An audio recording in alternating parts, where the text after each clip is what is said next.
welcome back to another video' তো আজি আমি শিকিম অক্সিডেশ্যন নাম্বাৰ কেনেকৈ ওলায় ইয়াৰ চিম্পল ট্ৰিক অক্সিডেশ্যন নাম্বাৰ এইটো বহুতৰে প্ৰব্লেম হয় বিশেষকৈ ক্লাছ 10 11 12 ষ্টুডেণ্টৰ তো অক্সিডেশ্যন নাম্বাৰ কেনেকৈ ওলায় প্ৰথমে ফ্ৰী ইলেক্ট্ৰন যেনেকৈ ছ'ডিয়াম অক্সিজেন হাইড্ৰজেন ক্লৰিন ইহঁতৰ অক্সিডেশ্যন নাম্বাৰটো কি হ'ব 0 নাম্বাৰটোত আছে গ্ৰুপ ওৱান মেটেল যেনেকৈ গ্ৰুপ ওৱানত কি আছে ছ'ডিয়াম পটাছিয়াম তো ছ'ডিয়াম পটাছিয়ামৰ অক্সিডেশ্যন নাম্বাৰ কি হ'ব +1 নাম্বাৰ 2 হ'ব গ্ৰুপ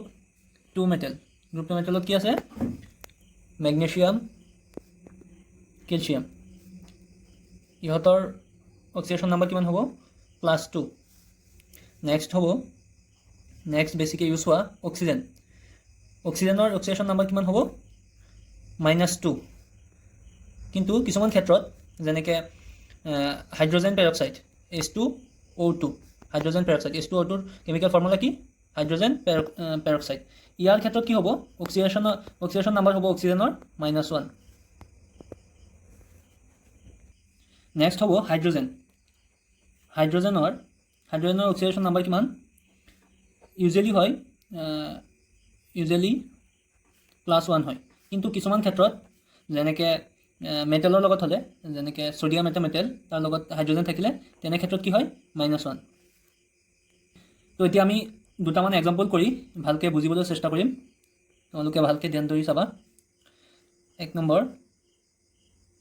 H2SO4 সালফিউৰিক এচিড H2SO4 ৰ কেমিকেল ফৰ্মুলা তোমালোকে জানাই সালফিউৰিক এচিডৰ আমাক ইয়াত কৈছে যে সালফাৰৰ অক্সিডেশ্যন নাম্বাৰ ওলাব লাগে তো আমি কি কৰিম প্ৰথমে হাইড্ৰজেন কেইটা আছে দুটা 2 ইনটু হাইড্ৰজেনৰ কিমান আছিল হাইড্ৰজেনৰ অক্সিডেশ্যন নাম্বাৰ +1 তো আমি +1 দিলোঁ 2 ইনটু +1 ইয়াত দুটা হাইড্ৰজেন আছে 2 ইনটু +1 প্লাছ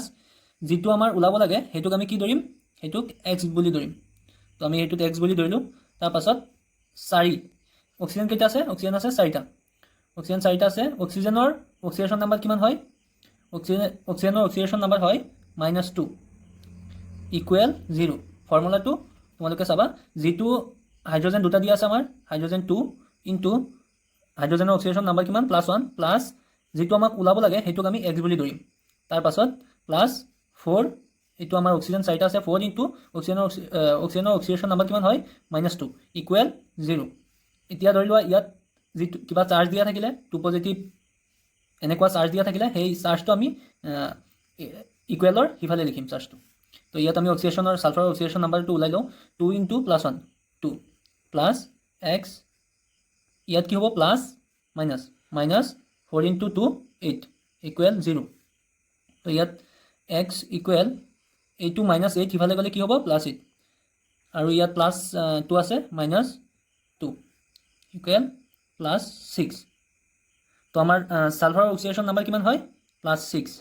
নেক্সট এটা এক্সাম্পল মই এতিয়া নেক্সট এটা এক্সাম্পল লৈছোঁ NH3 কি কয় এমনিয়া তো NH3ত আমাৰ কি ওলাব লাগে নাইট্ৰজেনৰ অক্সিডেশ্যন নাম্বাৰ